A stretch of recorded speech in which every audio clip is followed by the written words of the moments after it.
Ulitin ko pa, good morning po sa ating lahat. Handa na po ba tayo magpuri sa Panginoon?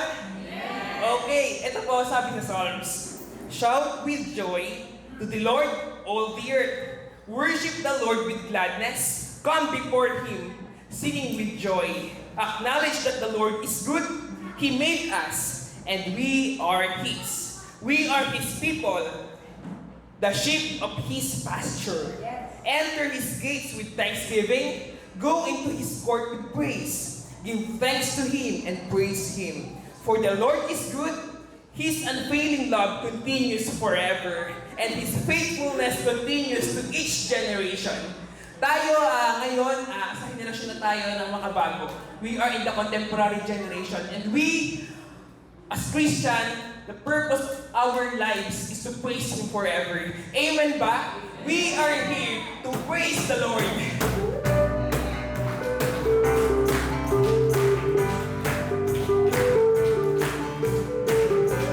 Let us sing with His greatness. Great is the Lord and most worthy of praise. No one can comprehend how great is His name. Great is His mercy and great is His grace. Slow to encourage in the heart. He will never change our mouths. Our mouths will speak and praise His name. Forever and ever, in our surrender, we declare and say that the name above all things be higher. We give you the praise, Lord, now and forever. Lift and shout His name, make it louder. There is no other name, there is no other like Jesus. No other like Jesus. Oh, praise the Lord. Great is the Lord and most worthy of praise. No one can comprehend. No one can comprehend how great is His name. Great is His mercy and great is His grace. Slow to encourage in love. He will never change.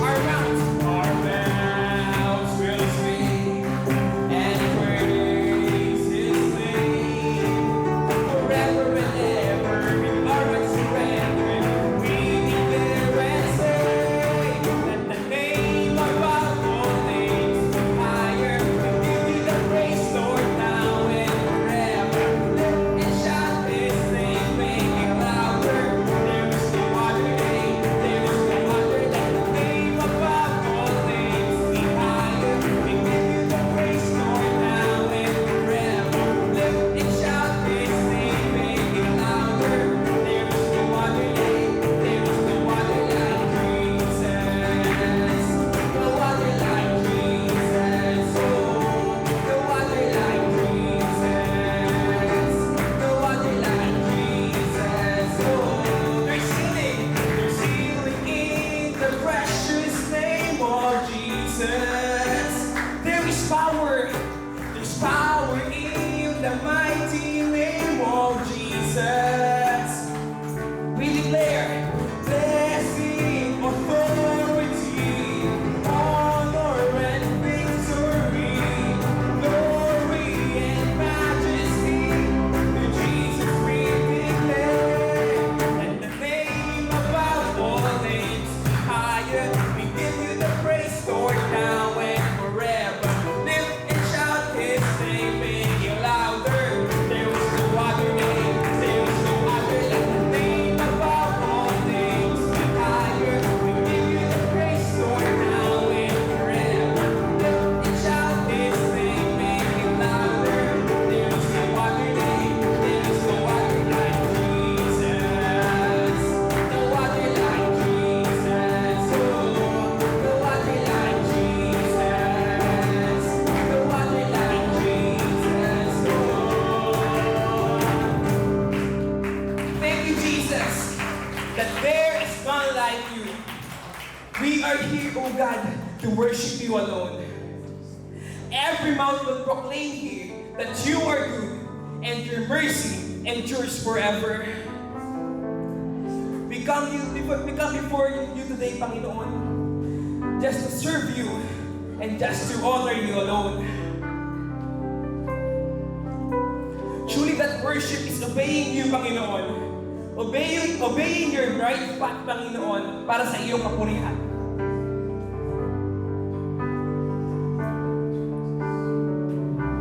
Congregation, sabay-sabay tayo ha. Light of the world, you step down into darkness. Open my eyes, let me see the beauty that made this heart adore you. Hope of a life spent with you. We are here for.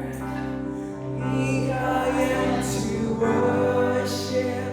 Here I am to bow down. Here I am to say that you're my God. You're altogether lovely, altogether worthy, altogether wonderful to me. You're God of all ages, King of all days, oh so highly exalted. Glorious in heaven above. Humbly you came to the earth you created. All for love's sake became poor. Oh, here I am. Here I am to worship. Here I am to bow down. Here I am to say that you're my God. You're altogether lovely, altogether worthy, altogether wonderful to me. Here I am. Here I am to worship. Here I am to bow down. Here I am to say that you're my God.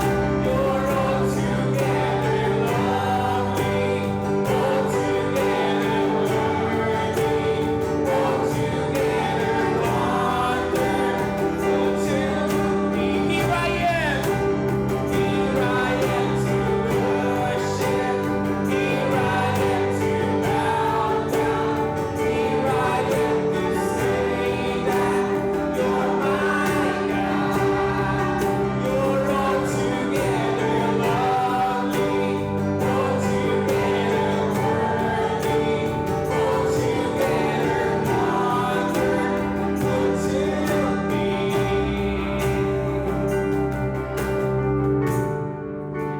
We'll never know how much is cost, Panginoon, dahil sa iyong pangalan kami ay naligtas. Dahil sa iyong Panginoon, kami ay nabubuhay ulit, Panginoon, na naaayon sa iyong kapurihan.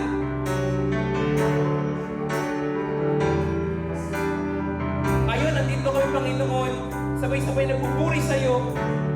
Nagagalak ang puso na makasama ka ngayon. I'll never know how much it costs to see my sin upon that cross.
Hallelujah.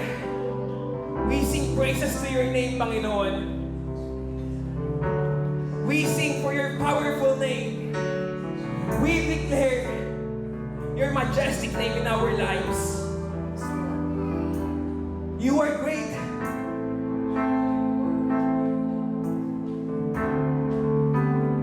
We sing praises to you, Panginoon.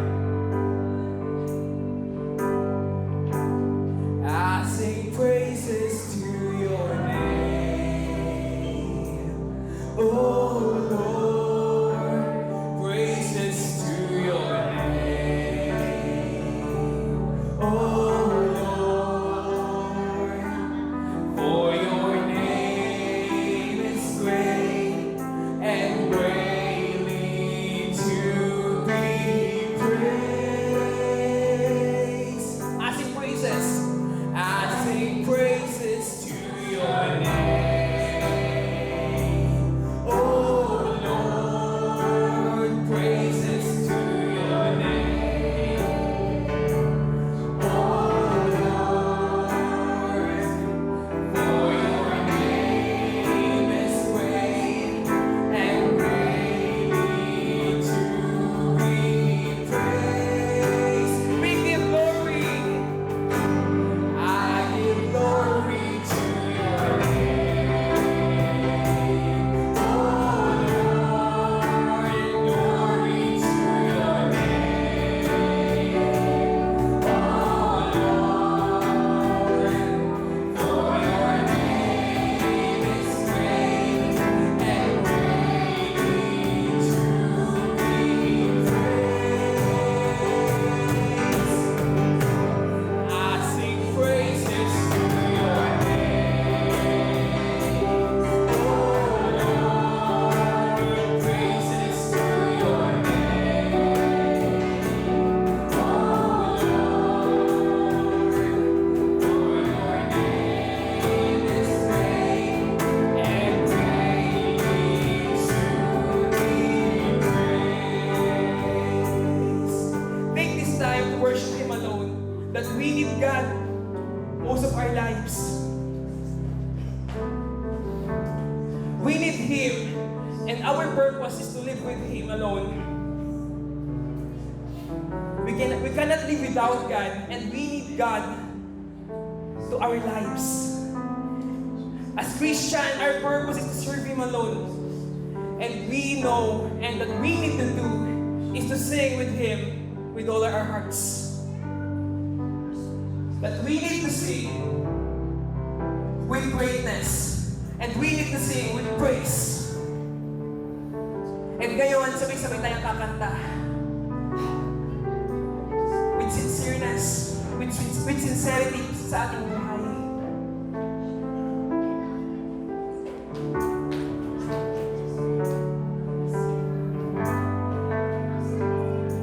Let us lift our hands. I sing praises to your name, oh Lord. Praises to your name, oh Lord.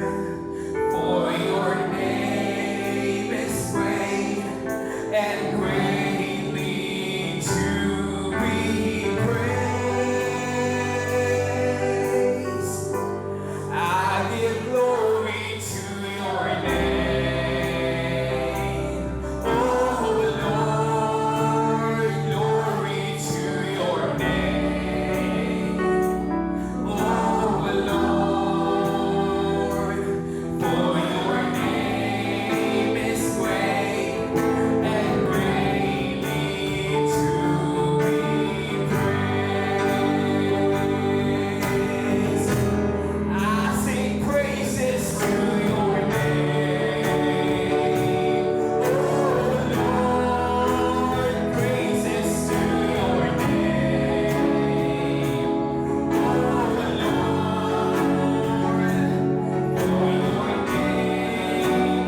we worship, Panginoon. Thank you for this time you have given to praise you alone.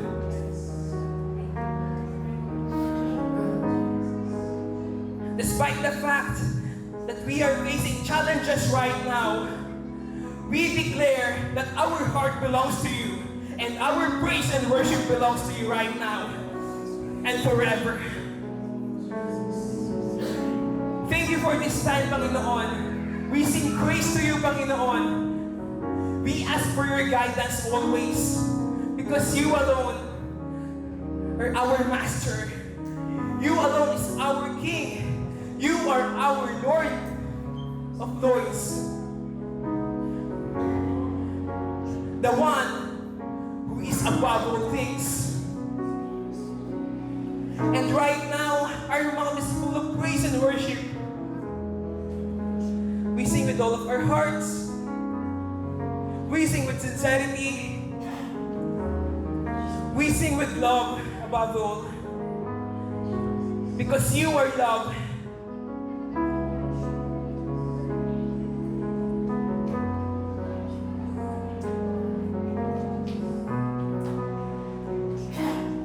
We honor you, God.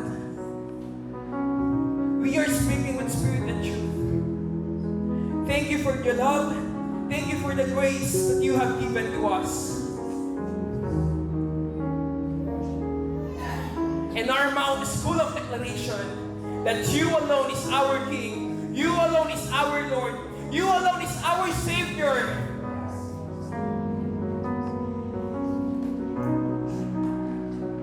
Lord, thank you for the privilege, oh God. We are free to worship you in our place, in our country. And right now, we all have is thanksgiving, honor, and praise, because you alone deserve it, Panginoon. We give you back all the glory, all the honor, all the praise. In mighty name of Jesus, we pray. Everybody say, Amen. Praise the Lord. Kapag ka sa ating pag-awit sa Panginoon, I sing praises to your name. For your name is great. Pag sinabi natin na ang pangalan niya ay sapagkat ang iyong pangalan ay dakila. Sa panahon, hindi lang sa panahon na maganda ang pakiramdam mo, hindi lang sa panahon na masaya ka, bagkus kahit na sa panahon na ikaw ay nalulumbay at nalulungkot, His name is worthy. Karapat-dapat na purihin at sambahin. Hindi lamang sa panahon na masaya ka at puno ang iyong bulsa. Hindi lamang sa panahon na ang nangyayari sa buhay mo, ayun ang gusto mong mangyari sa buhay mo. Pero hindi nangyari. Magpupuri ka pa rin sa Panginoon. Hindi mo sasabihin na, tsaka na lang, bukas na lang, ngayong araw na to, magiging malungkot muna ako. Magiging miserable muna ang buhay ko ngayon. Bukas na ako magpupuri sa Diyos. Hindi.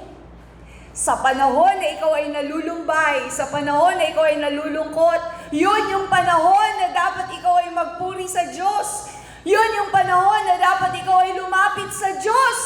Yun yung panahon na dapat itaas mo ang iyong kamay at sumamba ka sa Diyos. Kagaya din yan nang wala nang laman ng bulsa mo, yun yung panahon na kailangan mo magbigay. Yung hirap ka na magbigay, yun yung panahon na kailangan mo magbigay. Kapatid, tayong lahat na nandito, malamang maayos ang ating pinagdadaanan. Malamang kasi sweldo mo lang nung nakaraang araw. Malamang kababayad mo lang sa paluwagan at nakakobra ka. Malamang malakas ang katawan mo ngayon, kaya nandito ka. Malamang masaya ka, sapagkat binati ka ng iyong kapitbahay. Malamang masaya ka at may nagpadala sa'yo, may pera ka. Pero paano kung sa panahon na ikaw ay nalulumbay? Sa panahon na ikaw ay inaway? Sa panahon na ikaw ay malungkot, Yun yung panahon na dapat mas piliin mo na nasa gawain ka ng Panginoon, na sumasamba ka sa Diyos, na nagpupuri ka sa Panginoon, na itinataas mo ang iyong kamay sa Diyos. Kahit sino ang tumayo sa harapan, foreigner man yan, o lokal, maliit man yan, o malaki, ang mahalaga, mapakinggan natin ang salita ng Diyos. Nawa sa umagang ito, dalangin ko, na sa paghahayag ng salita ng Diyos, hipuin ng Diyos ang inyong mga puso. Mangusap ang Diyos sa inyong mga puso.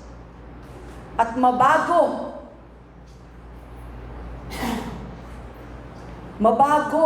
ang hindi pa nababago sa bawat isa sa atin.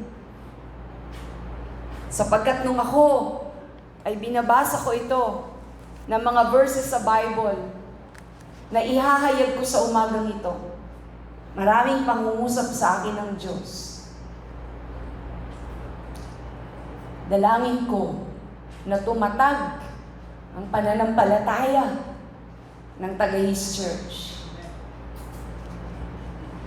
Hindi lang sa panahon na masaya ang buhay kaya magsisimba at magpupuri sa Diyos. Kung hindi kahit sa panahon na siya ay nalulumbay, magpupuri siya sa Panginoon. Dalangin ko na mas piliin ng mga anak ng Diyos na unahin siya kesa matakot na walang isasaing mamaya. Dalangin ko na tumatag ang pananampalataya ng bawat isa sa atin upang kahit anong pagsubok ang dumaan, mananatili kang nakatayo sapagkat meron kang pangako ng Diyos na iyong pinanghahawakan. Sama-sama tayo sa panahon na pagdating ng Diyos, tayo ay haharap sa Kanya. Ang buhay, mga kapatid, ay hindi lang dito sa lupa. May buhay kapiling ang Diyos. Yun ang tunay na buhay. Kaya bago ako magpatuloy, tayo ay tinawag at pinili ng Diyos. Tayo nga po muna ay dumulog sa Panginoon. Panginoon naming Diyos na makapangyarihan sa lahat. Ang iyong presensya po, ang aming hangad sa araw na ito. Mangusap po kayo sa aming mga puso. Hayaan niyo po ng iyong mga salita na aming mapakinggan sa umagang ito ay magbago ng aming buhay, magbago ng aming pananaw, magpatibay ng aming pananampalataya. Hayaan po ninyo na ang mga salita na aming mapakinggan ay bumaon sa aming mga puso, lumago, mamunga, at maging kapaki-pakinabang para sa lahat. Salamat po, O Diyos. Purihin ka at dakilain. Sa iyo lamang kami umaasa. Ito po ang aming dalangin sa pangalan ni Jesus. Amen and amen. Tayo ay tinawag at pinili ng Diyos. Sa Efeso chapter 1, 4-6, babasahin ko po sa Tagalog. Kung English ang naka-flash po dito. Doon. Wala yata doon. Bago palikhain ang sanlibutan, ay pinili na niya tayo upang maging Kanya sa pamamagitan ng ating pakikipag-isa kay Kristo. At upang tayo ay maging banal at walang kapintasan sa harap niya. Dahil sa pag-ibig ng Diyos, pinili niya tayo upang maging anak niya sa pamamagitan ni Jesucristo. Sa gayon, ay purihin ang kaluwalhatian ng kanyang kagandahang loob na sagana niyang ibinibigay sa atin sa pamamagitan ng kanyang minamahal na anak. Tayo ay pinili ng Diyos. Pinili, tinawag.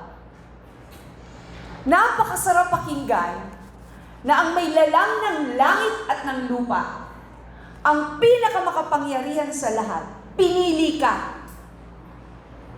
Masaya nga kapag ikaw ay pinili ni Mayor. Pinili ka na maging scholar. Wala kang babayaran sa iyong pag-aaral. O kaya naman pinili ka para magsalita sa gitna ng karamihan. O kaya naman pinili ka para ikaw ay mabigyan ng house and lot ng tao. Pero masaya ka na. Paano pa kapag ang pumili sa iyo ang Diyos na may lalang ng langit at ng lupa? Tinawag ka niya at pinili ka. Sa Mark chapter 1 verse 14, ito yung panahon na naglalakad si Jesus at nasa lubong niya, nakita niya yung kanyang tinawag na mga alagad. Sabi niya kay Simon Pedro, kay Andrew, "Hali kayo, follow me, and I will make you fishers of men." Hali kayo at gagawin ko kayong mamamalakayan ng mga tao. Kasi sila ay nangingisda, namamalakayan ng mga isda. Tinawag sila ng Diyos, kagaya ng pagkatawag ng Diyos sa iyo at sa akin. Hali kayo at gumawa ka sa gawain ng Panginoon. Ephesians chapter 1 verse 11 to 12. Sabi rito, kami ay pinili ng Diyos mula pa sa simula na maging Kanya sa pamamagitan ni Kristo. Ayon sa Kanyang plano, ang Diyos ang gumagawa ng lahat ng bagay ayon sa layunin ng Kanyang kalooban. Kaming mga unang umasa sa Kanya ay pinili niya at hinirang upang parangalan ang Kanyang kaluwalhatian. Tayo ay tinawag ng Diyos upang tayo ay sumunod sa Kanya. Meron po ba ditong tinatawag mo ang iyong anak at wala kang inaasahang sagot mula sa kanya? Tinatawag mo siya, wala kang inaasahang sagot? Wala namang ganun. Tinatawag natin sila dahil umaasa tayo na sila ay sasagot at susunod sa atin.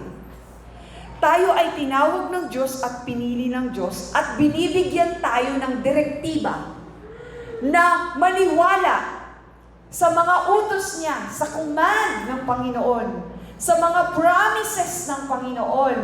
Tayo ay binibigyan ng direksyon ng Panginoon upang tayo ay manampalataya at naniwala sa Diyos.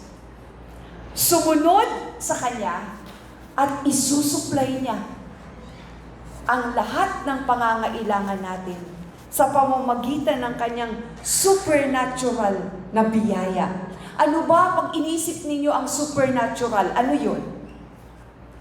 Ang natural ay ganito. Natural na meron tayong laman. Yan, natural. Natural na habang nagkakaedad ka, kumukulubot ito at tumatanda ka. Yun yung natural. Ang supernatural, hindi nagbabago. Hindi nabubulok. Hindi nawawala. Supernatural yun. Ang gawa ng tao, natural. Ang gawa ng Diyos, supernatural. Sa buhay mo, ano na yung mga supernatural na naranasan mo? Sa buhay mo bilang kabataan, ano ang supernatural na naranasan mo? Natural na ang tao nagmamahal, pero supernatural ang pagmamahal ng Diyos. Paano naging supernatural ang pagmamahal ng Panginoon sa atin? Galing sa Diyos yun. Siya ay namatay para sa ating lahat, nagsakripisyo para sa ating lahat. At ano ang supernatural? Muling nabuhay. So yung supernatural na biyaya ng Diyos, yun ang ibibigay sa iyo ng Diyos at ibinibigay sa iyo at sa akin. Supernatural, hindi natural. Kaya kadalasan, ang mga anak ng Diyos ay hindi matatakutin. Sino dito ang hindi matatakutin? Hindi matatakutin dahil nasa iyo ang Panginoon. Hindi ka matatakutin dahil alam mo na ang Diyos na nasa iyo ay supernatural. Hindi natural. Hindi normal supernatural ang ating Panginoon. Tinawag ka at pinili ka ng Diyos. Binigyan ka ng kakayanan na ikaw ay mabuhay na maka-Diyos. Mabuhay na maka-Diyos. Ganito yon. Maraming nabubuhay dito sa sanlibutan, sa pamilya, makaina. Pag makaina, ano yun? Laging nakadikit sa ina. Ang ginagawa ng nanay, ginagaya. Paborito niya nanay niya. Binibigyan niya nanay niya. Sinusunod niya lagi nanay niya. Makaina siya eh. Pero paano ang maka-Diyos? Ang maka-Diyos, ginagawa ang kalooban ng Diyos, sinusunod ang kalooban ng Diyos, laging nakadikit sa Diyos, kinakausap lagi ang Diyos, favorite niya ang Diyos, lagi siya naroon sa piling ng Panginoon, maka-Diyos. So ang nagbibigay sa atin ng kakayanan upang maging maka-Diyos ay ang Diyos mismo. Kaya kapag naging maka-Diyos ang tao, mas lalo yan nagiging humble. Dahil alam niya, ang Diyos ang nagtuturo sa kanya na maging maka-Diyos. Hindi sarili niya. Walang kakayanan ang tao. Ang tao gusto niya, ang masunod ang kalooban niya, pero ang Diyos, siya ang nagbibigay sa atin ng kakayanan upang mamuhay tayo na maka-Diyos. Sinusunod ang Diyos. Kahapon, nag-uusap kami dyan ng music team at kinakausap ko sila, tinuturuan ko sila, sinisikap ko na maging maayos ang pagme-mentor sa kanila. Sinabi ko sa kanila na tayo bilang isang Kristiyano, tayo ay mga leader, tayo ay mga nangunguna. Hindi porket wala ka sa posisyon, hindi ka leader. At kapag ikaw ay Kristiyano na kakilala sa Diyos, tinanggap mo si Kristo, leader ka, nangunguna ka. Dahil sinusunod mo ang Panginoon at nakikita sa iyo si Kristo. Kailangan nakikita sa iyo si Kristo, hindi si Kristi. Kailangan nakikita sa iyo ang halimbawa ng pagiging anak ng Diyos. Sino ang nagbibigay ng kakayanan sa atin? Walang iba kung hindi ang Panginoon para maging kalugod-lugod sa harapan niya. Sa unang Timoteo, chapter 6, verse 11, sabi po rito, ngunit ikaw na lingkod ng Diyos, umiwas ka sa mga bagay na ito. Sikapin mong mamuhay ng matuwid, maka-Diyos, may pananampalataya, pag-ibig, pagtitiis at kaamuhan. Bago yung verse 11, bakit sinabi dito na ang mga bagay na ito? Ikaw na lingkod ng Diyos, umiwas ka sa mga bagay na ito.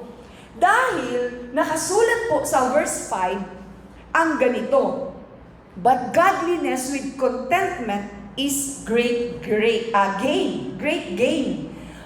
Sobrang malaking pakinabang kapag ikaw ay namumuhay na maka-Diyos at kontento ka. Kontento ka sa pagiging maka-Diyos. Hindi ka mapaghangad. Sabi sa verse 6, for we brought nothing into the world. Wala kang nadala papunta sa mundo at wala ka ring madadala sa pag-alis mo sa mundong ito. Kontento ka kung anong meron ka dahil alam na alam mo na wala kang madadala. But if we have food and clothing, we will be content with that. Kung meron kang pagkain, meron kang damit, kontento ka na doon. Meron kang kinakain, meron kang iniinom, meron kang dinaramit. Sabi sa verse 9, those who get rich fall into temptation. But those who want to be rich fall into temptation, a trap, bitag yun, and many foolish and harmful desires, which plunge people into ruin and destruction. Sa paghahangad niya na yumaman, sa paghahangad niya na magkaroon pa, doon napapahamak ang tao. Hindi na kontento kung ano ang meron siya, naghangad pa ng naghangad, hanggang sa siya ay nabitang at siya ay nagkaroon, naranasan niya yung paghihirap at destruction, sinira ang kanyang buhay. Sapagkat, ang sabi po dito, sa verse 10, for the love of money. Love of money. Paano magiging love of money? Ganito kasi yun. Kapag ka ikaw, dinesire mo, pinagnasaan mo ng husto ang isang bagay, at gustong-gusto mo magkaroon ka nun, gustong-gusto mo na siya mahal mo na siya kaya gustong-gusto mo, siya lagi uunahin mo. Siya lagi ang priority mo. Pero sabi sa verse 10, for the love of money is the root of all evil. Eto kapatid, ang pera ay sa tao lang, dito lang yan sa sanlibutan. Actually, wala naman talagang halaga yung pera, papel lang yan Sino ang nagbibigay ng halaga sa pera? Tao! Magkano ba ang halaga ng peso? Di ba yung bansang Pilipinas ang nagbibigay ng value or ang bansang kung ano ang value ng pera na gusto niya?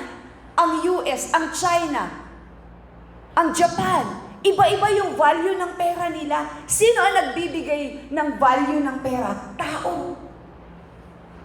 Pero ang kingdom ng Panginoon ay hindi dahil sa pera. Righteousness, peace, joy, love, hope. Yun yung kingdom ng Panginoon. Yun yung gusto ng Panginoon na magkaroon ka dahil walang halaga ang pera. For the love of money is the root of all evil. The root. Siya yung ugat. At pag ikaw ay nakaugat sa kasamaan, at nakaugat ng nakaugat, babaon ka. Mananatili kang nakaugat.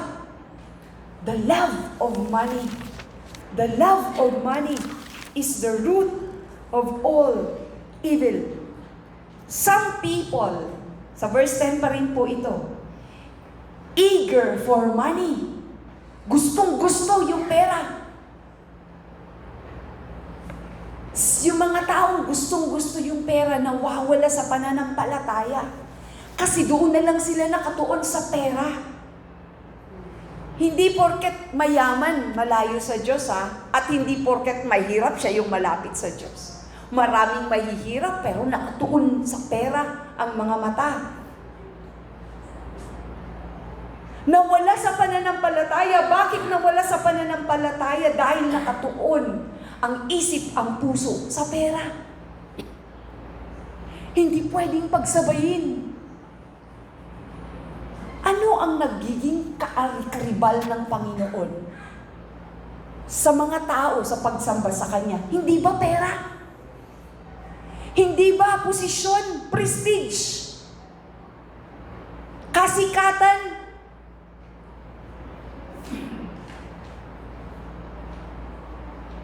The love of money, ang pagmamahal sa kamunduang ito, yun yung nagiging kalaban. Yun yung nagiging kapaligsahan. Pero ang Diyos na makapangyarihan sa lahat, dapat lagi doon nakatingin ang puso mo, ang isip mo, ang buong pagkatao mo, magulang ka man, anak ka man, nag-aaral ka, nagtatrabaho ka, kailangan ang nakasentro sa puso at isip mo, huwag tayong padaya. Kailangan ng ating Panginoong Hesukristo lamang. Huwag tayong padaya, mapaglinlang ang kaaway. Kailangan maging matalino ka. Be wise as a serpent, humble as doves. Hindi na magaan ang buhay ng Kristiyano ngayon. Very subtle ang gawa ng dyablo. Hindi mo namamalayan, nakapasok na sa tahanan mo. Hindi mo namamalayan. Akala mo ang Diyos pa rin ang priority mo. Hindi na pala. Yung mga bagay-bagay na pala na nasa sanlibutan. Sinasabi mo, nagsasakripisyo ako, ginagawa ko to para sa Panginoon. Pero hindi na pala. Ginagawa mo na pala para sa sarili mo. Ginagawa mo na pala para makilala ka. Ginagawa mo na pala para maging magaling at sikat ka. Hindi na pala para sa Diyos. Ginagawa mo na pala para mapunuan lang ang kagustuhan ng iyong laman. Binigyan tayo ng kakayanan ng Diyos upang mamuhay ng makadiyos. Makadiyos. Ano pa? Binahaginan ka ng kanyang kaluwalhatian at kadakilaan. Santiago chapter 1, verse 17. Ang lahat ng mabuti at ganap na kaloob ay buhat sa Diyos mula sa Ama na lumikha ng mga tanglaw sa kalangitan. Sapagkat kung babasahin po natin yung mga naunang verse 12, Blessed are the one who perseveres under trial. Makakatanggap siya. You will receive a crown of life. Buhay Kristiyano, hindi bed of roses. Ang buhay Kristiyano ay may pagdadaanan kang tinik, hirap, persecution. Ang buhay Kristiyano ay hindi masarap. Maginhawa kasama mo ang Diyos pero dadaan ka sa hirap. Dahil ikaw ay ipipersecute. Dahil gagawa ka ng mga bagay salungat sa takbo ng mundong ito. Hindi ka sasama sa agos ng mundong ito. Kabataan, hindi ka sasama sa agos ng mundong ito. Maging sa mga magulang.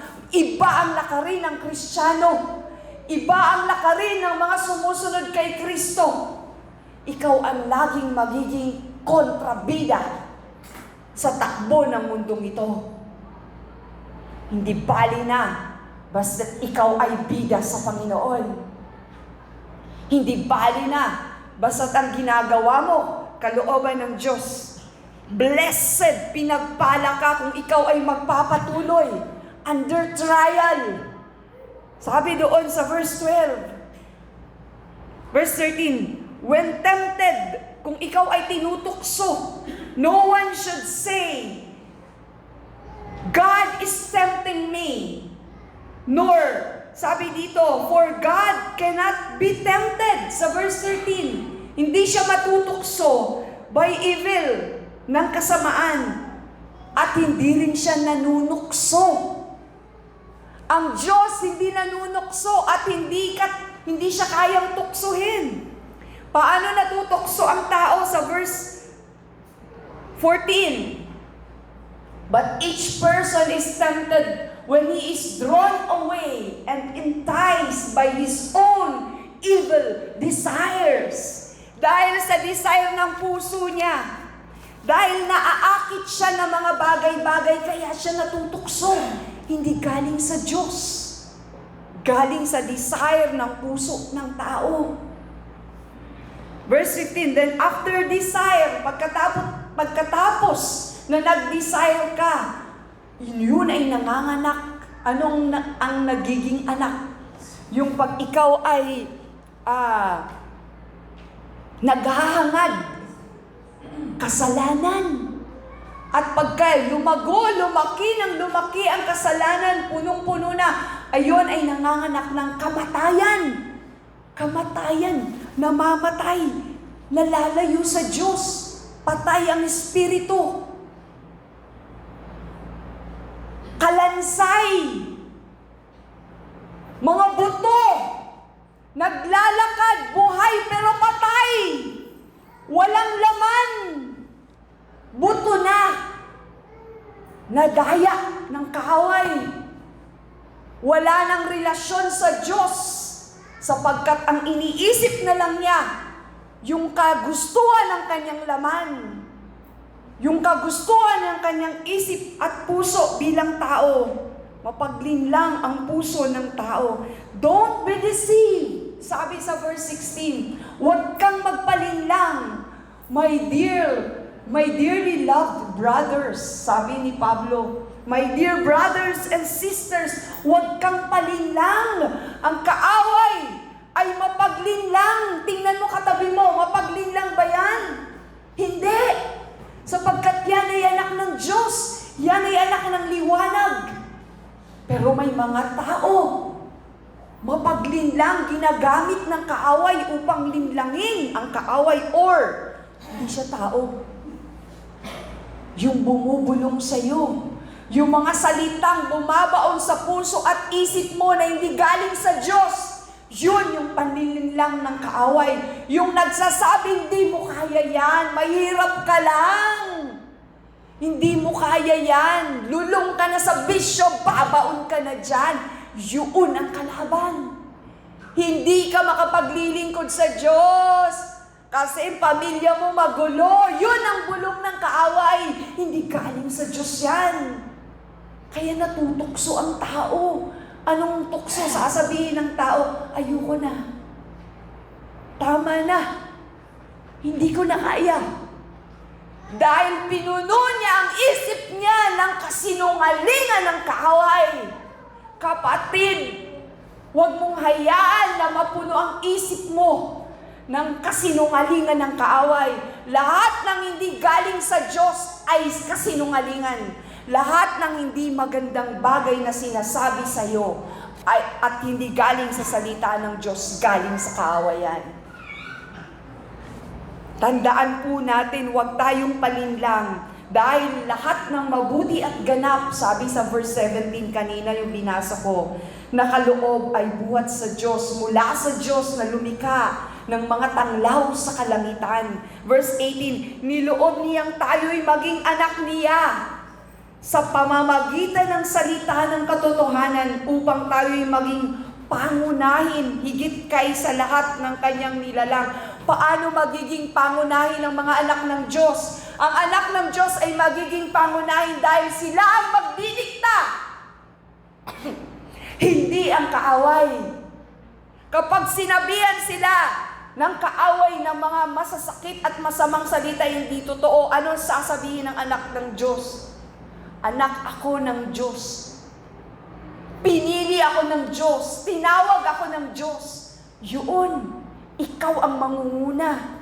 Hindi ka pa dadaig, hindi ka pa tatalo. Aapakan mo ang gawa ng kaaway sa pamamagitan ng kanyang mga salita. Kaya tayo ay binigyan ng Diyos, binahaginan ng kanyang kaluwalhatian at kadakilaan. Ano pa? Binigyan niya tayo ng dakila at napakahalagang pangako. Binigyan tayo ng pangako ng Diyos at ang pangako niya ay tinutupad niya, pinangyayari ng Diyos upang makaiwas ka sa nakasisirang pagnanasa ng sanlibutang ito.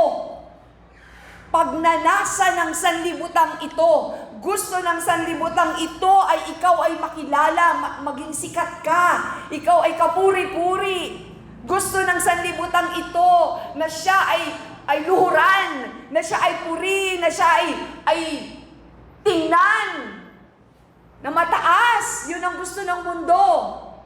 Pero anong sabi dito? Binigyan tayo ng pangako ng Diyos upang maiwasan natin ang nakasisirang pagnanasa ng sanlibutang ito. Santiago chapter 4 verse 7, kaya nga pasakop kayo sa Diyos, labanan ninyo ang diablo at lalayuan niya kayo. Ito ang pangako ng Diyos, labanan mo ang diablo at lalayuan ka nito. Kapatid, labanan mo. Paano mo lalabanan? Magpuri ka sa Panginoon. Sa panahon na nangihina ka, sa panahon na nakaririnig ka ng hindi maganda, sa panahon na salat ka at baon ka sa utang. Purihin mo ang Diyos. Sambahin mo ang Diyos. Paglingkuran mo ang Panginoon. Pasakop at labanan in the name of Jesus. Yun ang panlaban ng mga anak ng Diyos. Hindi mo pagbibigyan ng kaaway. Pag nagdadasal ka at inantok ka na, tumayo ka! Tumakbo ka! Purihin mo ang Diyos. Sa panahon na nakarinig ka ng masakit na salita at direktang sinabi sa iyo, magpuri ka sa Diyos. Binigyan ka ng Panginoon ng kakayahan. Labanan mo, kapatid. Labanan mo in the name of Jesus. Bakit? Bakit tayo tinuruan ng Diyos na labanan ito? Sapagkat susunod sa'yo yung kalaban mo. Lalayuan niya kayo. Sabi dito sa Santiago 4:7. Labanan ninyo ang diablo at lalayuan niya kayo. Huwag mong hayaan na nalugmok ka na, nanatili ka pang lugbok at nag-iiyak na lang sa isang tabi. Hindi! Huwag kang pumayag. Normal lang umiyak. Di umiyak ka ng umiyak pagkatapos tumayo ka. Magpuri ka sa Diyos. Maglingkod ka sa Diyos. Lahat ng tao na sa lubo mo, kausapin mo, sabihin mo, mabuti ang Diyos.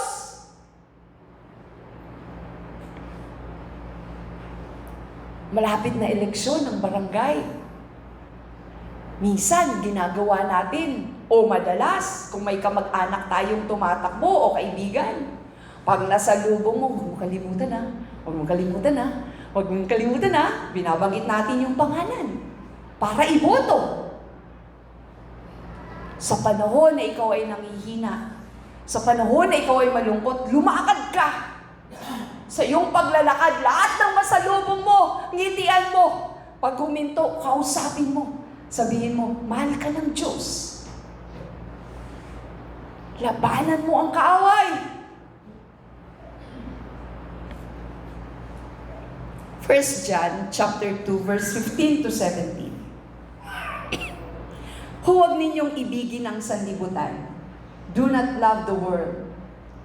O ang mga bagay na nasa sanlibutan. Ang mga umiibig sa sanlibutan ay hindi umiibig sa Ama. Ang lahat ng nasa sanlibutan, ang pagnanasa ng laman, ang pagnanasa ng mga mata, at ang pagmamalaki sa buhay na ito ay hindi nagmumula sa Ama, kundi sa sanlibutan. O mga estudyante na nag-aaral, pakatandaan natin lahat ninyo, mabuti mag-aral, mabuti pumasa, mabuti magkaroon ng bachelor's degree. Pero higit sa lahat, unahin mo ang Panginoon. Huwag maging hadlang ang kahit na ano sa iyong buhay sa paglilingkod sa Diyos. Unahin mo ang Panginoon. Kagaya ng sinabi ko kanina na revelation sa akin ni Lord, ang nagbibigay ng halaga kung ano man meron ng mundong ito ay mundong ito lang, hindi Diyos. Ang pinahalagahan ng Diyos ay ang kanyang kaharian at ang iyong kaluluwa. Kahit na anong abot ng tao, kapag hindi ang Diyos ang kanyang priority sa kanyang buhay, anong lungkot ang kanyang mararanasan sa mundong ito. Pero kapag ang Diyos ang inuna, kagalakang hindi maipaliliwanag ang iyong mararanasan at maipapasa mo sa iyong mga anak, sa iyong mga apo at kaapo-apuhan. Anong kasing saya, anong ligaya kapag inuna ang Diyos. Kaya nga sabi dito, huwag ninyong ibigin ang sanlibutan o ang mga bagay na nasa sanlibutan. Habang sa inyong pagkakaupo, mag-isip po kayo, ano yung mga bagay na nasa sanlibutan. Ang mga umiibig sa sanlibutan ay hindi umiibig sa Ama. Wala namang problema kung pinagpala ka. Wala namang problema kung may maayos kang bahay, magandang damit, magandang sasakyan. Walang problema yan. Ang mahirap kapag ka inibig mo ang mga bagay na ito, higit pa sa Panginoon. Verse 17 ng 1 John chapter 2, mawawala ang sanlibutan at ang lahat ng mga bagay na pinagnanasaan ng mga tao. Ngunit ang mga sumusunod sa kalooban ng Diyos ay mabubuhay magpakailanman. Mabubuhay magpakailanman. Kaya nga kapag tayo ay kinuha ng Panginoon ng ating buhay, lilipat lang tayo ng tirahan. Natulog ka, paggising mo, ibang lugar na. Nasa piling ka na ng Panginoon. Doon may buhay na walang hanggan. Sino gusto ng buhay na walang hanggan? Lahat tayo, amen. Praise the Lord. So sikapin natin. Sabi sa 1 Peter chapter 1 verse 5, sa pamamagitan ng inyong pananampalataya, iniingatan kayo ng kapangyarihan ng Diyos. Iniingatan tayo ng kapangyarihan ng Diyos habang tayo ay lumalakad sa kanyang kalooban. Sabi dito, habang hinihintay ninyo ang kaligtasang nakahandang ihayag sa katapusan ng panahon. Tayo mga sumusunod kay Kristo, iniingatan tayo ng ating Panginoon. Tayo mga nagpapasakop sa Kanya. Kaya patuloy magpasakop, huwag lalabas sa koral na kung saan naroon ang pag-aalaga ng Diyos. Maraming lumalabas, nawawala, umiiba ng landas. Dapat doon ka sa lugar na kung saan alaga ng Panginoon. Kapag lumabas ka, out na. Yung protection mo, nakalabas na. Nakalabas ka na, wala na. Habang tayo ay patuloy na inilalagak natin ang ating pananampalataya sa ating Panginoon. Sa 1 Peter chapter 5 verse 7, dahil dito, 1 Peter chapter 1, 5 to 7. Dahil dito, sikapin ninyong idagdag sa inyong pananampalataya ang kabutihan. Sa inyong kabutihan, ang kaalaman. Sa inyong kaalaman, ang pagpipigil sa sarili. Sa inyong pagpipigil sa sarili, ang katatagan. Sa inyong katatagan, ang pagiging makadiyos. Sa inyong pagiging makadiyos, ang pagmamalasakit sa kapatid. At sa inyong pagmamalasakit, ang pag-ibig. Sikapin. Kailangan araw-araw. Nag-usap din po kami, kagaya rin ng napag-usapan namin kahapon. Paano magkakaroon ng mastery sa iyong ginagawa? Di ba kapag lagi-lagi mong ginagawa? Kagaya ng pag-awit. Kapag lagi-lagi mong ginagawa, maski anong oras ka tawagin, kaya mo gawin. Kasi lagi-lagi mong ginagawa. Usapan namin, sa buong isang linggo, kailangan may isa kang awit sa puso mo. Na yun araw-araw inaawit mo. May estudyante tayo, mula first year college, nagpa-practice na or second year, mga nursing students, sa school nila, may mga ginagawa na sila. For example, paglagay ng catheter. Di ba? Second year pa lang yun. Lagi-lagi nilang gagawin yun araw-araw sa kanilang pag-aaral. Pagdating ng fourth year, pag-graduate nila, kahit nakapikit na sila, kaya nilang maglagay. Bakit? Dahil sila ay na-master na nila. Sa pag-awit sa Panginoon, ganun din. Hindi mo sasabihin na, ay hindi po ako ready. Bakit? Ready ka kasi lagi. Kasi araw-araw inaawit mo. Yung awiting iyon, inaawit mo lagi-lagi. Kaya anytime tawagin ka, alam mo gawin. Hindi mo na sasabihin, kailangan ko po mag-prepare. Kasi prepared na yung puso mo. Prepared na yung awitin sa puso mo. Araw-araw inaawit mo. Isang linggo pa lang yun. Ilang linggo ang isang buwan? 4. So, 4 na kanta.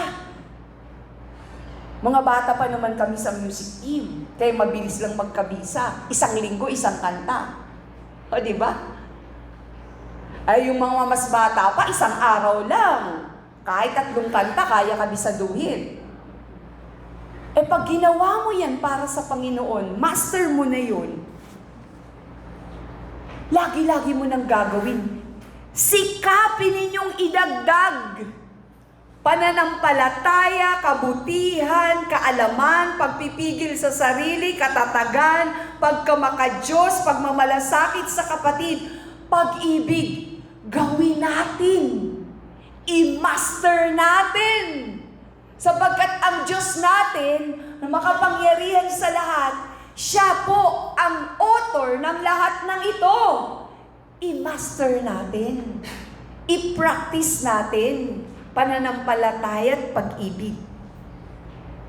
Sikapin, sabi sa salita ng Diyos. Ano pa?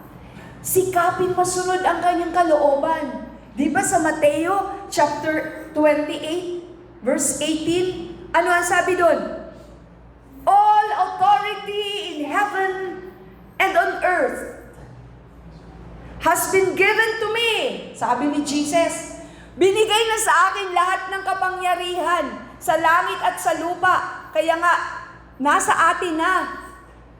Therefore, go and make disciples of all nations, baptizing them in the name of the Father, of the Son, and of the Holy Spirit, and teaching them to obey everything I have commanded you. Yun ay iniutos ng Diyos sa ating lahat. Hindi lang sa isa o hindi lang sa iilan. Tayong mga tumanggap kay Kristo, tayong mga tinawag at pinili ng Diyos. And surely, sabi ni Jesus, I am with you always to the very end of the age. Matatakot ka pa ba kapag kasama mo ang Diyos? Sagot, hindi na. Kasama ko ang may lalang ng langit at lupa. Kasama ko ang aking Diyos. Bakit ako matatakot?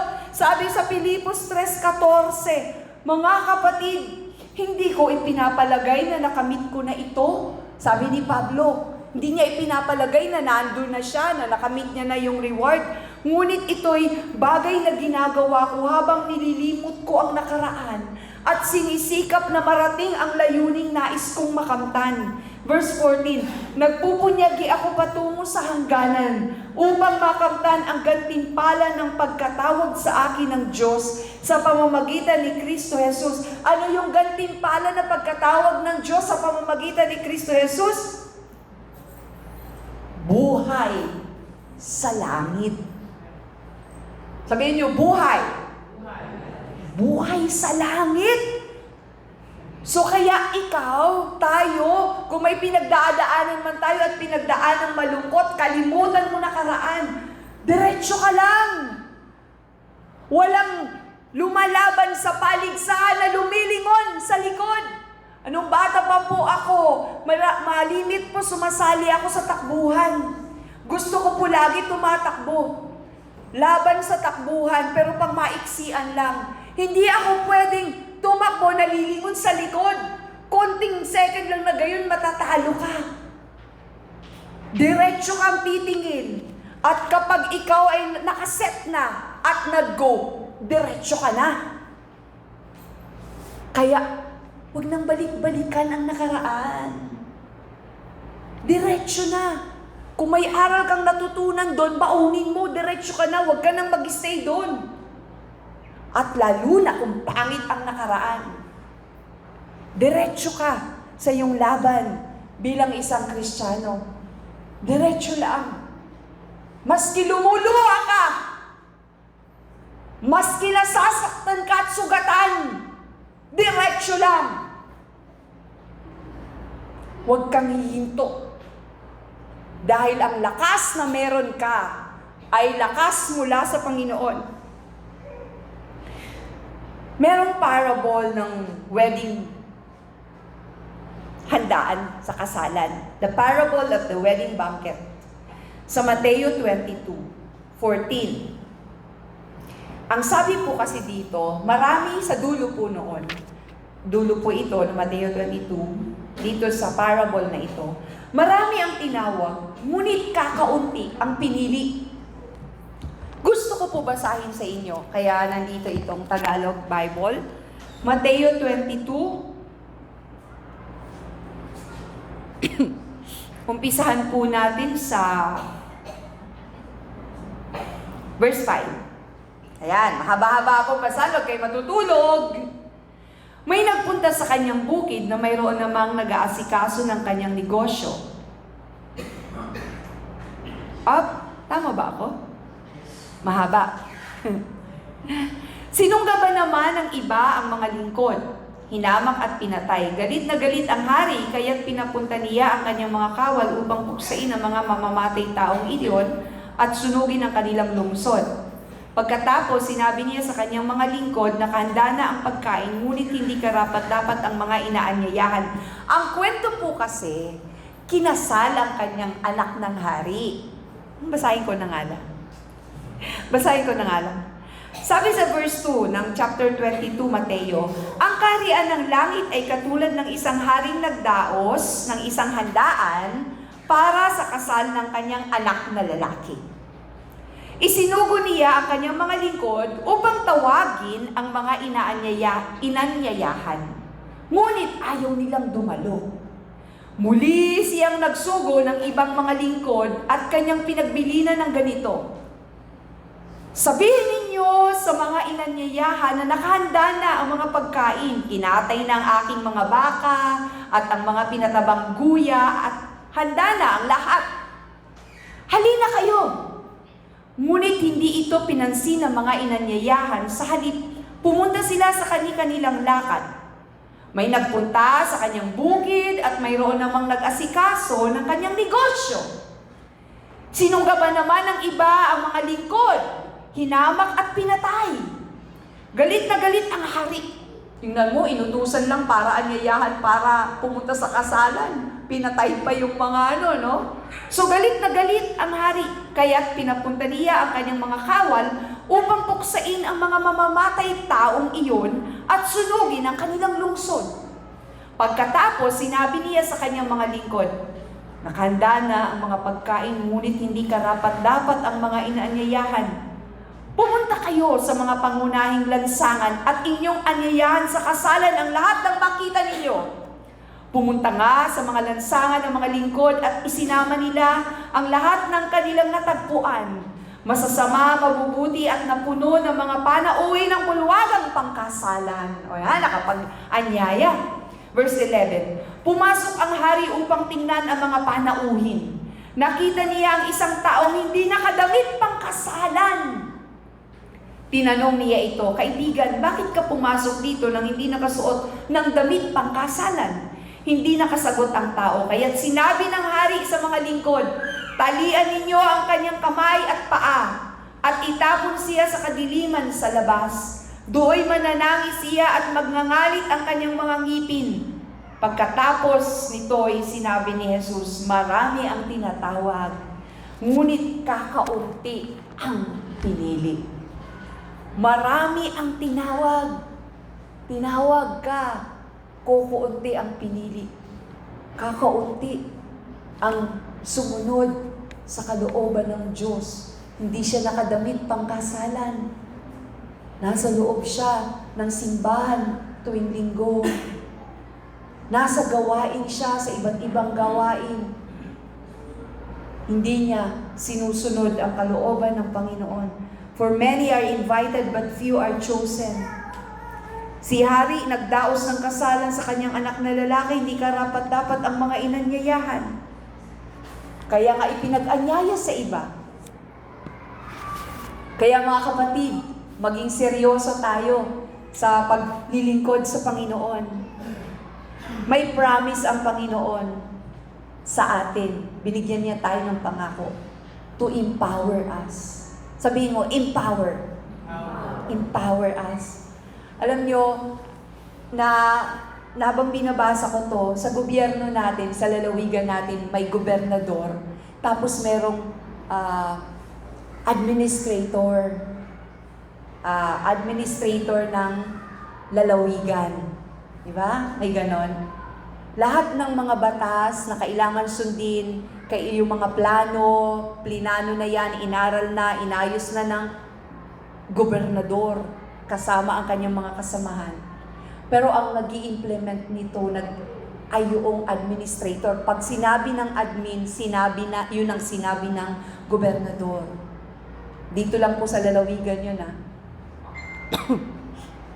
Pag sinabi ng Diyos, in-empower ka. Pag sinabi mo, yun ang pinagagawa sa iyo ng Diyos. Yung power meron, nasa iyo. Kasi nasa iyo ang Panginoon. Ikaw ang kikilos, nasa iyo ang kapangyarihan ng Diyos. Amen? Empowerment. Sabi sa Acts chapter 1 verse 8, subalit tatanggap kayo ng kapangyarihan pagbaba sa inyo ng Espiritu Santo at kayo'y magiging mga saksi ko sa Jerusalem, sa Judea, sa Samaria, hanggang sa dulo ng daigdig. Bakit? In-empower ka na ng Diyos. Yung kapangyarihan ng Diyos nasa iyo. Ano yung klaseng kapangyarihan nito? Humawa kayo sa upuan niyo, baka bumagsak kayo. Ang kapangyarihan ito ay kapangyarihan ng kagaya ng pagkabuhay ni Kristo nung siya ay namatay sa krus. Ang kapangyarihan, meron ka kapatid, ay kapangyarihan na kagaya nung binuhay si Kristo mula sa kamatayan. Kaya walang talunan na anak ng Diyos. Yung Espiritu ng Diyos nasa iyo. Yung kapangyarihan ng Diyos nasa iyo. The same power who raised Jesus from the dead. Yun yung kapangyarihan meron ka. Romans chapter 6 verse 10 to 11, the Spirit of God who raised Jesus from the dead lives in you. Nasa iyo yung Espiritu ng Diyos na kapangyarihan niya na nakagaya noong pagkabuhay muli ng ating Panginoon. Paano magiging talunan ang tagasunod ni Kristo kung ang Espiritu ng Diyos ay nasa kanya at nauunawaan niya ng Espiritu ng Diyos ay nasa kanya? Wala na lahat ng takot, wala na lahat ng pangamba, wala na lahat ng hinanakit, galit, tampo. Dahil secured na secured ka sa pagmamahal ng Diyos sa iyo. Nasa iyo yung kapangyarihan ng Diyos. Tingnan niyo yung mayayaman at tunay na mayaman. Maski anong sabihin mo sa kanila, alimurain mo pa sila, hindi sila okay lang. Kasi sigurado sila na mayaman naman sila eh. Tingnan mo yung tunay na maganda at pogi. Kahit sabihin pa yan na, tawagin pa yan na, oy pangit, halika nga dito pangit. Tatawa lang yan eh. Bakit? Alam din, hindi siya pangit. Tingnan niyo yung mga tinatawag dyan na pangit. Ang totoo maganda. So walang insecurity. Dahil secured siya. Tayo na mga secured sa pagmamahal at kapangyarihan ng Diyos na nasa atin. Kahit anong sabihin ng kaaway sa atin, hindi tayo maapektuhan because we have the power. The same power who raised Jesus from the dead. Kaya nga kapag ka merong sakit at karamdaman, wala si pastor, di mo matatawag malayo, ikaw na. Lay hands mo, pray over mo in the name of Jesus. Pag may nangailangan at ikaw ang nakadaan doon, ikaw na. Si Lord ang magbibigay sa iyo ng kakayahan. Yung Espiritu ng Diyos nasa iyo. Yung Espiritu ng Diyos nasa iyo, kaya huwag kang matatakot. Ano man kahinatnan mo, ano man ang mangyari, ang mahalaga, kasama mo ang Diyos. And just as God raised Christ Jesus from the dead, He will give life to your mortal bodies by the same Spirit living within you. Bibigyan ka ng Panginoon. Kaya nga, mga kapatid, yun ang tatandaan nating lagi. Huwag maging matatakutin. Ang Espiritu ng Diyos ay nasa iyo. Sabi sa Ephesians chapter 1, naway liwanagan ng Diyos ang inyong mga puso upang malaman ninyo ang pag-asa na para doon ay tinawag niya kayo. Kung gaano kasagana ang pagpapalang inilaan niya para sa kanyang mga banal. Masagana ang pagpapala na nakalaan para sa bawat isa sa atin. Sabihin nga po natin, masagana. Masagana po talaga ang pagpapala. Yung supernatural na pagpapala. Supernatural blessing. blessing ng Panginoon. Tanggapin nyo sa oras na ito. Supernatural, hindi natural, hindi normal. Hindi nakikita ng mata. Kasi supernatural. Mararanasan mo na lang na biyaya ng Diyos, na pagpapala ng Diyos nasa iyo. Kaya huwag mong sabihin wala ka. Meron ka. Sapagkat meron kang Diyos na powerful. Meron kang Diyos na nagpapala. Supernaturally blessing you. Nasa iyo ang Panginoon. Kaya ang dami mong pwede ibigay. Sabihin mo, ang dami kong pwede ibigay. Declare it. Marami akong pwede ibigay. Huwag mong, wala akong maibibigay. Wala na ako, nawala na nga. Meron. Sapagkat may Diyos tayo na makapangyarihan sa lahat. Verse 19 sa Ephesians chapter 1. At kung ano ang di masukat niyang kapangyarihan o kumikilos sa atin, mga nananalig sa Kanya. Ang dakilang kapangyarihan din iyon ang muling bumuhay kay Kristo at nag-upo sa Kanya sa kanan ng Diyos sa kalangitan. So ang dakilang kapangyarihan din iyon ang muling bumuhay kay Kristo at nag-upo sa Kanya sa kanan ng Diyos ng kalangitan. Yung kapangyarihan ng Diyos na nasa atin. Kapag ka dumating sa punto ng buhay nyo na nalulumbay ka, ako po, nangyayari naman sa akin yan, na nalulungkot ako, nalulumbay. May mga pagkakataon sa buhay na yun ang nagiging problema ko kasi pagka nasa labas ako at may nakitang nakakalungkot, pati ako nalulungkot. Pagka may nakikita ko nasasaktan, nararamdaman ko yung sakit. Ang hirap. Pero dahil sa biyaya ng Diyos, kapag ikaw ay dumaan na sa ganito, isipin mo na merong Panginoon ako sa puso ko, sa buhay ko, na may magagawa ako sa ganitong sitwasyon. Sa paanong paraan ka magagamit ng Diyos? Kapag ka may pinagdaanan tayong malungkot o hirap tayo, huwag tayong magtatanong ng bakit Panginoon? Bakit ako? Bakit? Ang itanong natin sa Diyos, ano Panginoon? Ano ang gusto mong gawin ko? Ano ang kailangan kong gawin? Ano ang maitutulong ko? Ano Panginoon? Kasi hindi sumasagot ang Diyos sa bakit. Bakit? Hindi lahat ipapaliwanag ng Diyos, lahat ng pangyayari sa buhay natin. Kasi Diyos siya. Pag tinanong mo, ano Panginoon? Ituturo sa iyo ng Diyos kung ano ang kailangan mong gawin. Kung paano mo gagawin ang mga bagay na iyon. So the Lord empowers us. In-empower tayo ng Panginoon.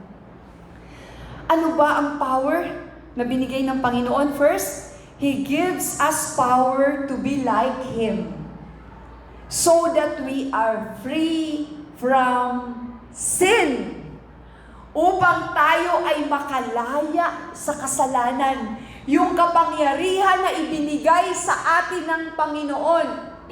In-empower tayo ng Diyos upang tayo ay lumaya sa kasalanan. Tinubos ni Kristo ang kasalanan natin. Amen? Tinubos niya ang kasalanan natin. Kaya pag humarap tayo sa Ama, ang makikita, si Jesucristo na nasa puso natin. At ang Jesucristo na Diyos na nasa puso natin, siya yung nagbabago sa atin araw-araw. Dahil yung kasalanan ay yun yung nagbibigay sa atin ng mukha na para tayong devil. Diba? Kasi sabi sa scripture, he who sins is of the devil. Yung mga nagkakasala, patuloy na nagkakasala ay sa devil yan. Pero ikaw na binago na ni Kristo, alam mo na ang mali sa tama. Tinubos ka na ni Kristo sa iyong mga kasalanan, magpatuloy kang lumakad sa kabanalan ng Diyos. At kapag nagkasala ka, dahil wala namang perpekto, nariyan ang Panginoon. Sa iyong paglapit sa Kanya, nariyan siyang lagi. The devil has sinned from the beginning. Noon pa man, ganun na ang dyablo. Kaya gusto kanyang akayin sa kasalanan. Pangalawa, first, He gives us power to be like Him so that we are free from sin. Pangalawa, Jesus gave us power to continue to His ministry. Ano ang dahilan bakit ako nakakilala sa Diyos? Upang ako ay magamit ng Diyos sa Kanyang gawain. Ganon din po kayo. Kaya kayo nakakilala sa Panginoon upang kayo ay magamit sa ministeryo, sa gawain na pinagagawa ng Diyos sa atin. Hindi naman po ganito yung, kaya tayo nagtitipon-tipon dito para tayo ay nagpapalakasan. At saka, dinadala natin yung mga bago nating mga kakilala na sila rin ay makarinig ng salita ng Diyos dito sa gawain ito. Pero actually, ang pinaka-purpose ng buhay ng isang Kristiyano ay hindi hallelujah at praise the Lord tuwing araw ng linggo lang. Araw-araw ng ating buhay, tayo ay magagamit ng Panginoon upang ihayag ang Kanyang kabutihan. Kaya malapit na. Sabihin mo, malapit na. Dito sa His church, lahat kikilos. Lahat kikilos. Magkakaroon tayo ng next Sunday, may gagawin tayo ng parang survey, tapos iaayos natin mula sa inyo kung paano kayo mas maaalagaan ng gusto. At kayo rin ay maging kagamit-gamit sa paglabas ninyo. Paglabas ninyo dito ng linggo, alam na ninyo ang gagawin. Diba? So, ang Diyos ang tutulong sa atin at sasama sa atin dito. Jesus gave us power to continue to His ministry, to do good, gumawa ng mabuti, at to heal all who are oppressed by the devil. Nakakapanggigil ang ginagawa ng kaaway sa mga anak ng Diyos. Pero ano ang gagawin ng mga anak ng Diyos? Mananalangin. Itutulog sa Panginoon, sisirain sa panalangin ang lahat ng gawa ng kaaway in the name of Jesus. Kasi ang kaaway gusto niya manira ng buhay ng mga anak ng Diyos. Pero greater is He that is in me than he that is in the world. Greater is He. Kaya ikaw, manalangin ka. Panalangin mo, pawalang bisa lahat ng gawa ng kaaway. In the name of Jesus. Tayo nakikipagdigma from victory to victory. Sabihin mo, victory to victory. Hindi tayo nakikipagdigma at pagkatapos natin manalangin, ang digmaan po ay nasa prayer room. Sa iyong pagluhod, sa iyong pananalangin, ang digmaan wala sa kalsada. Ang pananalangin mo, yun ang digmaan mo. Sa kaway. Pag nag-worship ka sa Panginoon, yun yung papuri mo sa Diyos. Nanginginig ang kaaway, galit sila, ayaw nila yon. Ayaw nila na makita ka na masaya. Ayaw nila na nakikita ka na nagpupuri sa Diyos. Kaya kapag ka ikaw ay tinutukso, tinempt, kapag ikaw ay nalulungkot, kapag ikaw ay nalulumbay, magpuri ka sa Panginoon. Itaas mo ang iyong kamay. Kapag masama ang iyong pakiramdam, magpuri ka, magpasalamat ka sa Diyos. Huwag kang mawala sa wisyo. Sabi ng matatanda, isipin mo lagi, mahal ako ng Diyos. Pupurihin ko ang Diyos ko, anak ako ng Diyos. Kapag ka ikaw ay tinutokso, naglalaway ka. Kasi yung bawal sa iyo, yun pa rin ang gusto mong kuhanin. Magpuri ka sa Diyos in the name of Jesus. Yung hindi nakalulugod sa Diyos, isuko mo sa Panginoon, tutulungan ka ng Diyos. The power that is in you ay kagaya ng kapangyarihan ng bumuhay kay Kristo mula sa kamatayan. Huwag nating kakalimutan yung salita ng Diyos na yan. Tayo ay tutulong doon sa mga oppressed, sa mga nalulumbay, sa mga nalulungkot, sa mga wala pang pagkakilala sa Diyos. Tulungan natin sila, lapitan natin sila, ibulong natin sa kanila na merong isang Diyos na nagmamahal sa kanila. Huwag mong sabihin, bago pa lang ako. Huwag mong sabihin, hindi na nga ako nakakapag-live group. Huwag mong sabihin, hindi na nga ako nakakapagsimba dire-diretso linggo-linggo. Hindi nga ako nakakapag-share ng Word of God sa marami small group. Huwag mong sabihin yan. Maski isa lang. lapitan mo, sabihin mo, ipulong mo sa Kanya. Kaya gabi pa lang, manalangin ka na, Lord, bukas, mamamalakaya ako, bigyan niyo po ako ng ani. Di ba maganda yung maraming harvest? Masaya. Bigyan mo po ako, pupunta ako doon. Sa paglakad ko, sa school, pagpunta ko, paglakad ko ng mga papers, ng lupa, sa BIR, saan ba kayo nagpupunta? Sa SSS, sa mall. Samahan mo ako, Panginoon, na makaani. Dito sa kapitbahay. At mayaya sa gawain. Maipakilala si Kristo. Kasi yung nahayagan mo ng salita ng Diyos, sigurado may follow-up ang Diyos sa Kanya. Hindi man ikaw ang gagamitin doon, may ibang gagamitin ang Diyos para sa Kanya. At habang nagtutuloy-tuloy na sa proseso, isang araw makikita mo na lang ang taong yon ay naglilingkod na sa Panginoon. Ako ay bunga ng ganon. May nanalangin sa akin, nag-umpisa nung maliit, may high school, may nagturo na sa akin. Nanay ko pala, elementary. High school, may nagturo sa akin paano manalangin. May nag-share sa akin ng salita ng Diyos. Iba-ibang tao. Hanggang sa isang araw, nakita ko na lang ang sarili ko. Naglilingkod na sa Panginoon. At ngayon, ginagamit ng Panginoon. Kaya kapatid, huwag kayong manghinawa. Hindi na maalala yung mga taong ginamit ng Diyos sa akin. Pero hindi makakalimutan ng Diyos ang kanilang ginawa para sa anak ng Diyos. Kaya gawin natin para sa Panginoon. So, tulungan natin yung mga may sakit. Ang sakit kasi hindi lang physical, emotional na sakit, spiritual na sakit. Tulungan natin. Huwag nating, huwag tayong mag-give up. Tuloy-tuloy lang. Kahit matigas ulo, kahit hindi sumusunod, sige lang. Lalo na, kung hindi mo na siya makuha sa harapan, lagi mo na lang idulog sa prayer. Tumatawa si Ate Aspi kasi ako, may ganyan din. I-pray mo, iluhod mo sa Panginoon. Ipanalangin, may kanya-kanya tayong mga pinagdaanan, pero yun na nga, walang imposible sa Panginoon. So, kung tinawag tayo ng Diyos, He calls you, when He calls you, nasa Philippians 3:14 yun. Anong gagawin mo kapag tinawag ka ng Diyos? Sumagot ka. Pag tinawag ka ng Diyos, sumagot ka. Yes, Lord. Yes, Lord. Yes, Lord. Yes, Lord. Yun yung awit, di ba? Pinili ka ng Diyos. He chooses you. You surrender. Lord, suko ko sa iyo lahat ito. Sa buhay ko, sinusuko ko sa iyo, kalooban mo masunod. He commissions you. Di ba sabi ni Jesus, go and make disciples. Go to all nations. Anong gagawin mo? Obey. Sabihin mo, obey. Obey.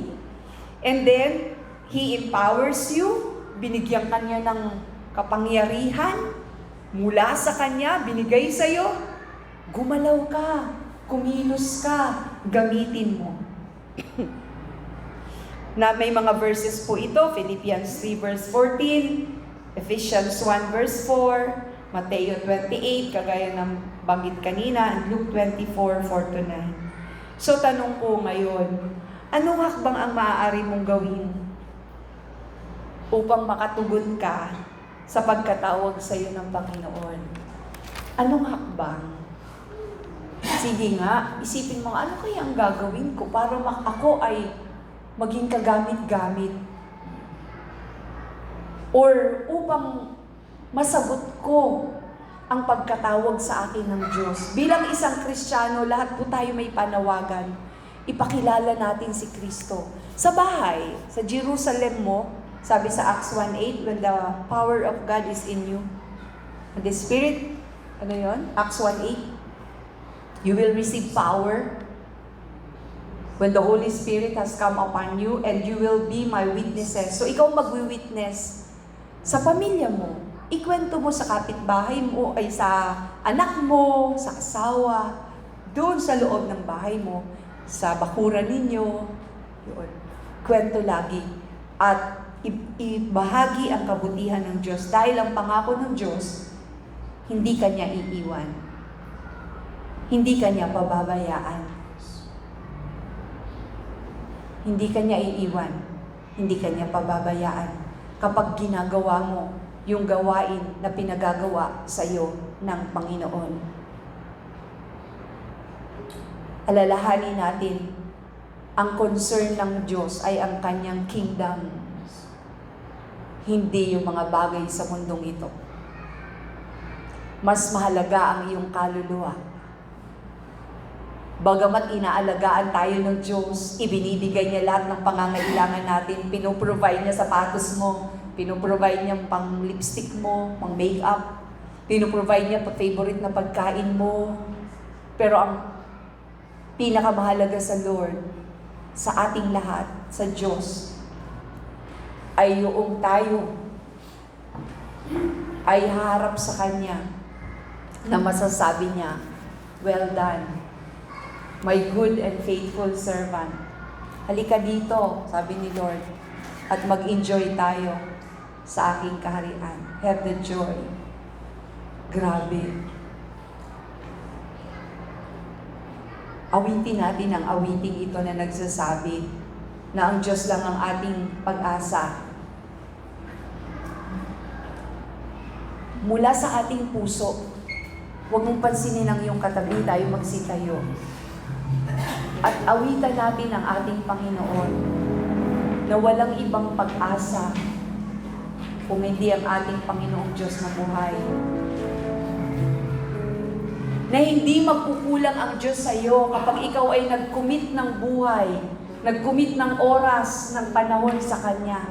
Ituloy mo ang pagdalo mo sa mga life group, ituloy mo ang pag-aaral mo, Bible study, tuloy mo ang iyong devotion sa Panginoon, umaga, gabi.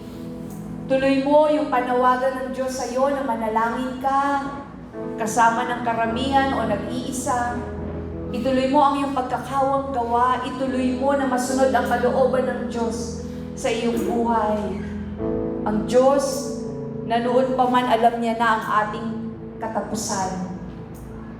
Tayo ngayon ay nakasisiguro na hindi niya tayo pababayaan, hindi niya tayo iiwanan. Pwede mo itaas ang iyong kamay, pwede kang magpuri sa Panginoon habang inaawit ang awiting ito.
Pag-asa ko, ikaw lang ang pag-asa ko, tanging ikaw ang buhay ko, Jesus. Kahit ako'y may pangamba, basta't ikaw ang kasama, panatag na. Kaya ika'y sasampahin, paligid man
sa bawat isa sa amin. Tinawag po ninyo kami at pinili mula sa karamihan upang kami, O Diyos, ay maging kakaiba kaysa sa iba. Upang kami ay maging masunurin sa iyo. Upang kami ay magbigay ng kaluwalhatian. Magbigay ng kapurihan sa iyo, aming Panginoon. Kaya nagpapasalamat po kami. Ang buhay na ito, O Diyos, ay nakalaan para sa iyo lamang. Gamitin po ninyo, O Panginoon, para sa iyong kaharian. Patuloy na makilala ka namin ng lubusan at maunawaan namin kung gaano kalawak, kalalim ang iyong pagmamahal sa amin upang kami ay patuloy na makasunod sa iyo, aming Panginoon. Upang kami ay lumakad ayon sa iyong kalooban. Upang ang maging concern ng aming kaluluwa, ng aming buhay, ay ang patungkol sa iyong kaharian. Pangalawa na lamang ang patungkol dito sa mundong ito, mga bagay na meron sa mundong ito. Kaya, Panginoon, nagkakaisa po kami sa lugar na ito, mula sa pinakabata hanggang sa aming mga magulang na nandito, O Diyos. Hayaan niyo po na maranasan namin lagi ang empowerment ng iyong kapangyarihan sa bawat isa sa amin. At magamit po ninyo kami, Panginoon, saan man kami po maroon. Saan niyo man po kami dalhin, O Diyos. Mananatili po kayo na makapangyarihan sa lahat sa aming mga buhay at gagamitin namin ang kapangyarihan ito na iyong pinagkatiwala sa amin, kagaya ng kapangyarihan ng pagkabuhay muli ni Kristo Jesus sa Kanya mula sa kamatayan. O salamat po, for greater is He that is in me than He that is in the world. Kahit kailan hindi ka nagkulang. Nais mo pa bang magpuri sa Panginoon? Awitin natin ang chorus. Kahit kailan, Jesus, di ka nagkulang. Biyaya mo sa akin laging laan. Ang pag-ibig mo sa akin walang hanggan. Inibig mo ako noon pa man. Kahit kailan di ka nagkulang. Biyaya mo sa akin laging laan. Ang pag-ibig mo oh Jesus, sa akin walang hanggan. Inibig mo ako noon pa man. thank you, Lord. Panginoon, aming Ama, ang lahat po ng papuri, pagsamba at pagluwalhati ay aming ibinibigay sa iyo sa makapangyarihang pangalan ng aming Panginoong Hesus. Lahat po ay magsabi ng Amen. Amen! Amen! Praise the Lord.